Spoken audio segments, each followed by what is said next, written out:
All right, today we're cracking open a time capsule that's unlike any other because it wasn't buried on purpose. We're about to step back 2,000 years to explore a city that was tragically frozen in a single instant. It preserved this perfect snapshot of a lost world. This is the incredible story of Pompeii. I mean, just think about it. What if you could actually see and touch and really feel a world that just disappeared in a single day? It sounds like something out of science fiction, right?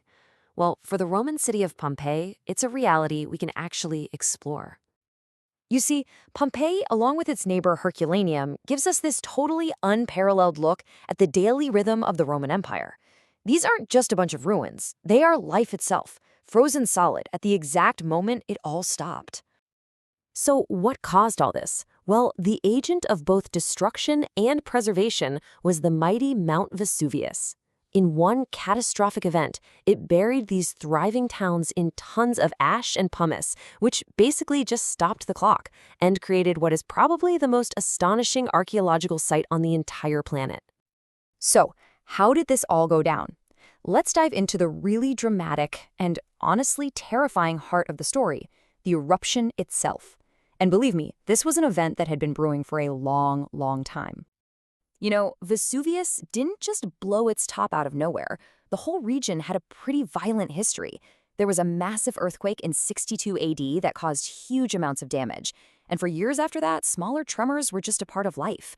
All of this was basically a giant warning sign that deep underground, the magma chamber was swelling up, building pressure for a release of epic proportions. And then it began. Over 2 absolutely terrifying days, the world just ended for the people of Pompeii. First, it was a gentle rain of fine ash, then this light, airy white pumice. But that was just the beginning. Soon the sky unleashed this heavier, gray pumice that started burying buildings, trapping people inside. And by the second day, the absolute worst arrived. The knockout punch came from something called pyroclastic flows. Now, this is not slow-moving lava. No way. I want you to picture a hurricane-force avalanche made of superheated gas, ash, and rock, moving at hundreds of miles per hour. It was a force that just incinerated everything and everyone in its path, instantly. So, poof! Just like that, Pompeii and Herculaneum were gone, buried, and eventually forgotten for centuries. But, the story doesn't end there, because eventually this lost world would be brought back to light. Just think about that.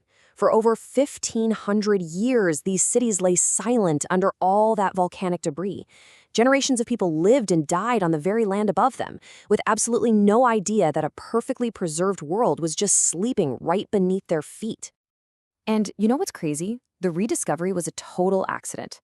In the late 1500s, an architect was digging a canal and just stumbled upon some ancient ruins. But he had no idea what he'd found. It actually took another century and a half, all the way until 1748, for real, formal excavations to begin, finally revealing the incredible scale of what lay buried. But you gotta understand, those early digs, they were a real mess. It was less like science and more like a treasure hunt, where the main goal was just to pull valuable statues and art out of the ground. And in the process, so much crucial information was just destroyed. Today, thankfully, archaeology is this careful, painstaking science where every little piece of pottery, every seed, is recorded to piece together the whole story. And wow, what a story it tells! The preservation is so perfect that we can reconstruct an average day in stunning detail. So let's do it. Let's step inside this time capsule and see what a normal day was actually like. In some ways, life was really different, but in other ways, kind of familiar. They woke up with the sun, not a blaring alarm clock. Most people had to go fetch their water from public fountains, and instead of a quick private shower, they would go socialize and relax at these huge public baths. And the center of all that social life, the Forum. This place was the beating heart of the city. It wasn't just a marketplace. It was where you'd go to do business, debate politics, worship at temples, and just catch up on all the latest gossip. It was the whole shebang. And speaking of daily life, what about their food? Well, while most families ate simple stuff, bread, lentils, fruit, the wealthy, they had some pretty exotic tastes. No, I'm not kidding.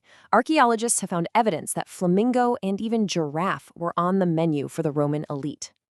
Now, Roman society was super structured, kind of like a pyramid. At the very top, you had the super rich elites.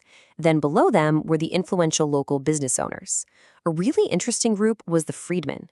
These were former slaves who could actually gain their freedom and become successful business owners themselves.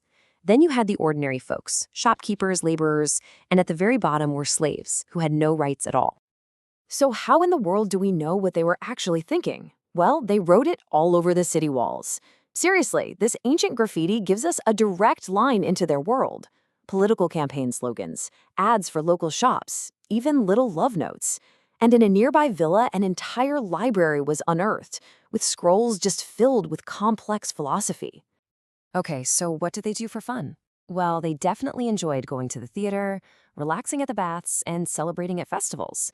But one form of entertainment dominated all the others: the bloody, violent spectacle of gladiator fights. The city's huge amphitheater was the absolute center of public life and entertainment. You see, the story of Pompeii is so much more than just a fascinating peek into the past. Its rediscovery sent shockwaves through the world and left this enduring legacy that we can still feel today.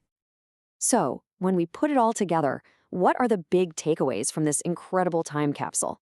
Well, we got a perfect snapshot of everyday Roman life. We gained a whole new appreciation for their amazing art and engineering. We got deep insight into their complex society. And, of course, we got a very sobering lesson on the raw, unbelievable power of nature. Pompeii's influence really did spread far and wide. It completely revolutionized the young science of archaeology. It inspired a whole new neoclassical style in 18th century European art. The eruption even gave volcanologists a name for this specific type of violent explosion, a Plinian eruption, named for Pliny the Younger, the guy who actually wrote down what he saw that day. But after all the science and the history, maybe the most powerful legacy is just the human one. Pompeii reminds us that behind the grand story of empires and emperors, there are just ordinary people. People who loved their families, who worked their jobs, who had hopes and fears. People who were, when you get right down to it, just like us. And that really leaves us with one final big question. Pompeii was an accidental time capsule, right? So it really makes you wonder, if one of our cities were to be frozen in time today, what kind of story would it tell about our lives, our values, and our world 2,000 years from now?